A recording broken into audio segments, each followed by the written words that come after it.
When it comes to the climate movement, I believe that we all have an important part to play. That even means for communicators and marketers. Now we have to remember that a good marketer has a lot of powerful influence and also, I believe, responsibility in how they actually can shape worldviews and also behaviors of consumers, of citizens. If we think about it, marketers and communicators have a special skill that creativity, the way to shape campaigns, to drive influence, we have a lot of creative and special skills to really drive change in our world as we know it. Well, we always have to remember that with great power comes great responsibility. So in this video, I want to explore how marketing and communication can have a more positive and better influence over the climate, and also how we can start taking responsibility for people and the planet as a marketer and a communicator. Before we go any further, please remember to like this video and also subscribe to my channel. So where this conversation and the story begins is basically at the Keynes Conference in 2019. Now at the Keynes Conference in 2019, Extinction Rebellion basically wrote an open letter to the advertisers, the communicators, marketers who were at this conference, urging them to understand the influence that they have over citizens and over people in the world and what drives them. And in this letter, they warned of something called sixth mass extinction. Now this seems a little doomsday, and it totally is, but basically the point of them writing that letter was to connect marketers and advertisers, communicators, to the understanding that they are also directly responsible for the possibility of a sixth mass extinction. So the question that they propose in their letter is, are we really the manipulators and the architects of consumerism? And are we, as the marketers and the communicators, to blame also for where we currently are in the state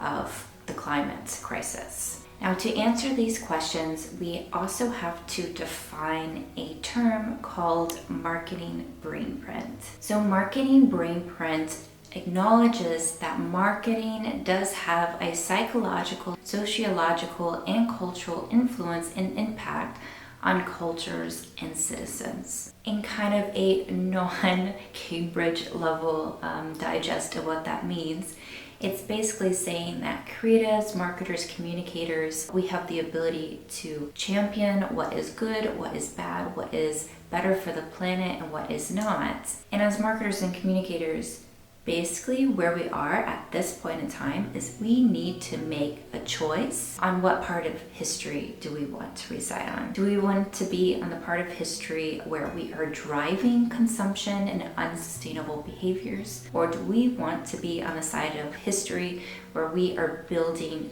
better and more just systems and also futures? And as communicators and advertisers, we are championing that future. In this video, I want to help you realize how much power and responsibility and influence that you as a marketer and communicator actually bring to the table.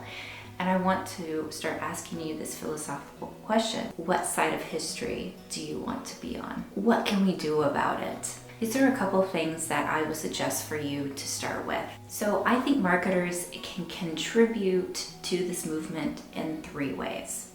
So the first way would be, I think marketers can educate and communicate on complex topics and make them simpler so everyday citizens can understand them better. There's a lot of complexity that is happening in the climate movement and technology specifically. How can we make that simple and approachable for the everyday person so that they can easily adopt these better solutions? And then two, I would say marketers and communicators can help create and paint a better future of what it could look living a more sustainable lifestyle. Basically, marketing and selling the idea that a greener, more sustainable, more just lifestyle is the one that is more popular and desirable. And showing people through creative storytelling and pictures and video that, hey, this is what we could be, and we would be happier, we would be more content, we would have more time for the things that we love. And then the last piece that I think marketers can really step up is start challenging the norms and kind of the status quo, the business as usual things that are happening within your campaigns and your marketing departments. Are the campaigns that you are pushing, is it driving consumerism? Is it driving unrealistic sustainable outcomes? Is it greenwashing? Ask yourself these questions as you're putting together your campaigns, and encourage people to think in new ways that could be better for all of us and driving a more sustainable world. So this is where I would love to hear from you. How do you think marketers can help create this future? Let me know in the comments below. And then I think also one of the most important things for us to think about, and kind of one of the simplest going forward, is how can you de-invest your talents, your creative talents, your writing talents, your campaign talents, away from companies that aren't doing better for people and the planet. A lot of what I talked about today is the responsibility that marketers have for creating a better future, but also what are kind of the roles and things that they could be doing to help shape that. And I'm currently playing with a term called ecomarketer.